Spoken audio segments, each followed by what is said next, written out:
a railfan, rail buff or train buff, railway enthusiast or railway buff, train spotter or anorak, or foamer, is a person interested in a recreational capacity in rail transport. Rail fans of many ages can be found worldwide. Rail fans often combine their interest with other hobbies, especially photography and videography, radio scanning, model railroading, studying railroad history and participating in train station and rolling stock preservation efforts. Magazines dedicated to rail fanning include Trains and Railfan and Railroad. Other names: the term metrophile is used by some to identify a railfan with a particular interest in metro systems. The study of railways, or a general interest in them as a hobby, is sometimes jocularly known as pheroquinology. In the UK, rail fans are sometimes called train spotters or anoraks. The term greiser has been used in the UK since at least 1969, and is said to have been current in 1938 amongst members of the Manchester Locomotive Society, according to the Oxford English Dictionary. There has been speculation that the term derives from grouser, one who collects dead grouse after a shoot, but other etymologies have also been suggested. In Northern Ireland and the Republic of Ireland, however, the term greiser has become increasingly popular within the railway enthusiast community, with greiseling being used for younger enthusiasts. In Australia, they are sometimes referred to as gensels. For the avoidance of doubt, the term does not extend to an interest in trams. Activities. The hobby extends to all aspects of rail transport systems. Rail fans may have one or more particular concentrations of interest, such as railway locomotives and rolling stock, still used or disused railroad lines, bridges, tunnels, stations, and other infrastructure, subways and other local rail transit systems, railway history, railroad photography, railway signalling, rail transport modeling, a Euro V-scale modeling, collection of railway artifacts, in particular, tickets, timetables, railway paper, number plates, builders' plates, railway crockery. It should be noted that many items such as timetables and railway paper are collected for study and not just as collectibles. There are many retailers and auction houses specializing in such material, both those with street premises and those only online. Railway art or architecture, railway operations, economics or commerce, railway preservation, restoration, level junction. This is where the railfan can be interested also in the railroad or grade crossing signals. Monitoring railroad radio communications with a radio scanner.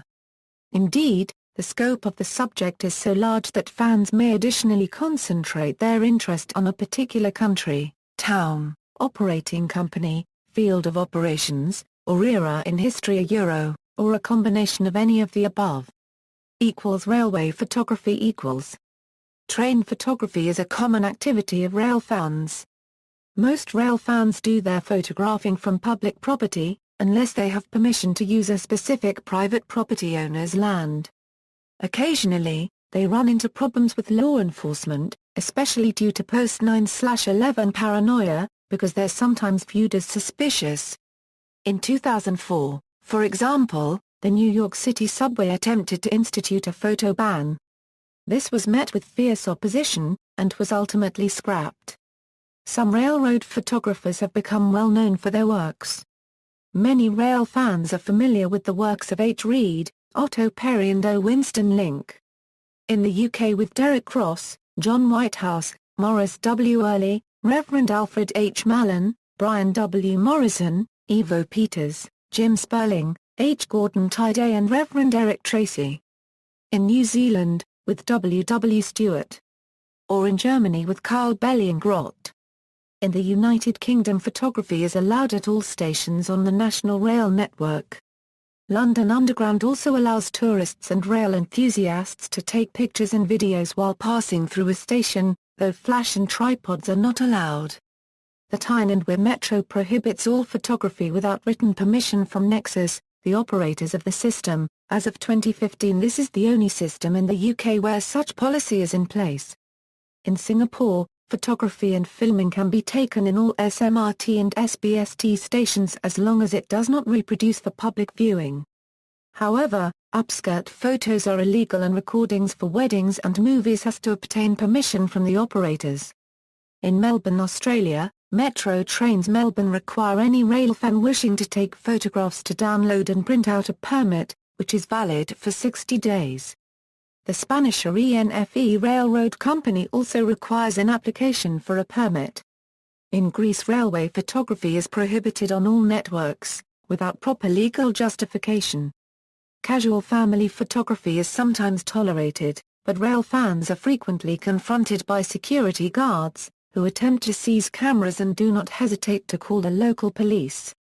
This prohibition has been actively enforced in Athens Metro and ISAP stations since 2004 and was recently extended to the mainline network of OSE after orders of the former managing director Mr. Psilianos in October 2007. In Italy, the Royal Decree No. 1161 enacted on July 11, 1941, concerning military secrets, prohibited all and any photographs and video recordings in and around a number of civilian and military installations, including public railways. Railway photography was largely tolerated by tacit agreement, however it could be prosecuted on legal grounds as a felony. The law was repealed by the Legislative Decree No. 66 enacted on March 15, 2010. The Union Pacific Railroad Corporation makes available to its employees and shareholders a full-color calendar each year depicting its trains in different parts of the United States where it maintains its rail lines. In Indonesia, railway photography and filming can be taken in all stations and trains. But sometimes security guards not allowed for serious photography in station with using professional photo-video camera, but mobile phone camera, pocket camera, and entry-level handycam often allowed. But, for commercial use, you must obtain a permit to rail office or station's head. Train spotting . Those who are train spotters make an effort to spot all of a certain type of rolling stock. This might be a particular class of locomotive, a particular type of carriage or all the rolling stock of a particular company. To this end, they collect and exchange detailed information about the movements of locomotives and other equipment on the railway network, and become very knowledgeable about its operations. A train spotter typically uses a data book listing the locomotives or equipment in question, in which locomotives seen are ticked off. In Great Britain, this aspect of the hobby was given a major impetus by the publication from 1942 onward of the ALll and ABC series of booklets, whose publication began in response to public requests for information about the rolling stock of Southern railways. Sometimes, train spotters also have cameras, but railway photography is mostly linked to railfans. Moreover, in contrast to modern railway companies' attitudes, at its inception in 1948 British Railways handed out free copies of a locomotive data book to school children. Some train spotters now use a tape recorder instead of a notebook. In modern times, mobile phones and/or pages are used to communicate with others in the hobby, while various internet mailing lists and websites aid information exchange. Rail buffs can maintain private computerized databases of spotting records as well. Radio scanners are common equipment for listening to railroad frequencies in the U.S. to follow rail traffic. It is a misconception that all rail fans are train spotters. Many enthusiasts simply enjoy reading about or traveling on trains, or enjoying their rich history. This may extend to art, architecture, the operation of railroads, or simply modeling, drawing or photographing them. Basher . The term bashing is used by railway enthusiasts to mean several different things. Bashing used on its own is a general term for a railway enthusiast's trip, excursion or holiday involving train travel and observation. Line bashing is more focused, and would be an attempt to cover as much of a railway network as possible. This can also be called track bashing, especially if the person wishes to try to cover individual sections of the track such as crossovers and sidings, in addition to completing an A to B journey on each section of line. In the UK, Germany, and to a lesser extent in other countries, railfans often use a special excursion train for railfans to cover freight-only railway lines in order to complete their coverage of a country's rail network. Shed bashing is a term used by train spotters to describe going out to as many railway sheds as possible. These were very popular in the 1950s and 1960s. As they required a permit and this could be hard to obtain, some shed bashers were illegal. Another development from train spotting is the haulage basher, or locomotive haulage enthusiast. These individuals attempt to ride behind or in the cab of as many locomotives as they can, marking them off in a book as would a regular train spotter. Even the shortest haulage will count, such as being hauled for a few hundred yards by a shunting locomotive when one portion of a train is being hooked up to another at a junction. In some cases, fans who like the sound of a particular type of locomotive working hard hauling a train will ride behind them as much as possible, even following English-built locomotives exported abroad, Portugal's 1800 class being one example. Haulage bashers sometimes use unusual words and language known as bash speak. Complete riding another enthusiast activity is attempting to ride the complete railway network of one or more cities, state, or countries. This may take months or years in the case of dense networks. The definition of complete riding may change from person to person, and non-passenger routes may be included by traveling on special excursion trains. Others may attempt to ride on each individual track and curve, rather than the route as a whole. Some may not include riding during night, and others may require visiting each station rather than just passing through. British enthusiasts who attempt to cover a railway network are usually referred to as gricers, or track bashers. There are informal competitions for visiting all the stations in a particular network in the shortest time. Examples include the Tube Challenge on the London Underground and the Subway Challenge on the New York City Subway. Collecting Railrawadiana Many rail fans also collect Railrawadiana, or Railwayana. Railrawadiana refers to artifacts from railroads and railroad operations and could include nearly anything to do with a particular railroad, including public or employee timetables, locomotive number boards, dining car china, passenger train tickets, tools and pieces of equipment such as lanterns, or sometimes items as big as train horns, or track speeders. Although few can afford the acquisition cost or the space for storage, some rail fans collect full-size rolling stock or locomotives. Fan trips Many railway preservation groups run special trips for rail fans using restored trains, often on rare mileage locations that do not see regular passenger service. These trips are both social events, as well as an opportunity for rail fans to photograph unusual trains.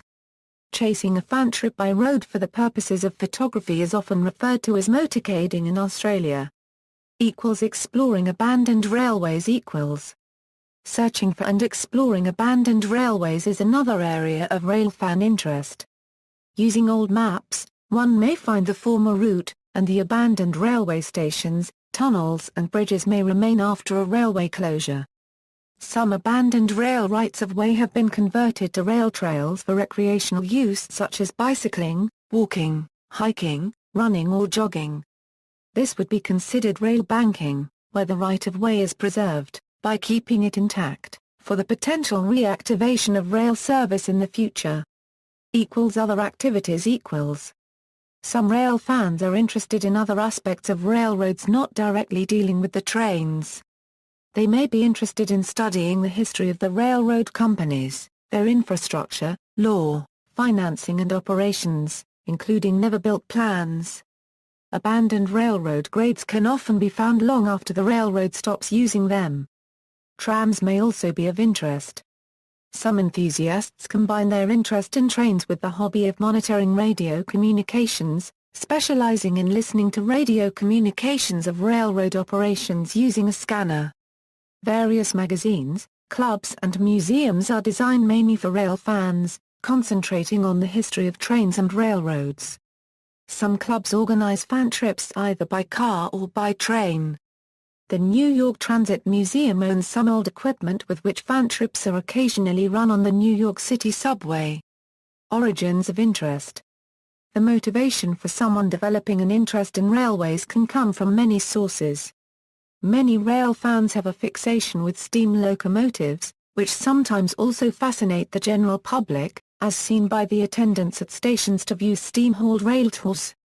Sometimes the appeal of trains is nostalgic, recalling an earlier era when the railroads played a central role in commerce and transportation, and the depot was the center of every town. Nostalgia may also result from the long, lonesome wail of the train's horn, which mimics vocalizations that want for a more simple time reminiscent of home, as heard in country or folk music worldwide. Sometimes the appeal is due to a fondness for large machinery that can be inspected and photographed up close. Sometimes there is an appeal of the scenery of the railroad running through open, uninviting terrain, or the gritty ambience of the urban train yard. In this case, urban exploration poses a similar appeal. Some people were raised near streetcar tracks or railways. Everyday activities were associated with railroad, which seemed to be a part of life. This may lead to an interest in rail cars, how they move, numbering, and other rail systems in the world and how they compare with their native ones. If these people move to another locale, their interest in railroads might be nostalgic. Another appeal of the railroads is the business side of railroading. Railroads were long central to economic growth and commerce, and still are to some extent. The history of railroads and railroaders is a fascination for some, whether they view them in a positive way as capitalist heroes or in a negative way as robber barons. Ayn Rand's novel Atlas Shrugged features the troubles of an American transcontinental railroad. Safety. Railfans in America have been asked to keep railroad areas safer by reporting crimes and suspicious activity. In the United Kingdom, the British Transport Police have asked train spotters to report any unusual behaviour and activities at stations. In the United States, concerns about terrorism have led to situations where railfans are followed or confronted by local law enforcement or transit police. The BNSF Railway instituted the Citizens for Rail Security program for the general public to report suspicious activities on their railways. Obtaining this card is common for railfans and is a derivative of the BNSF On Guard program for employees.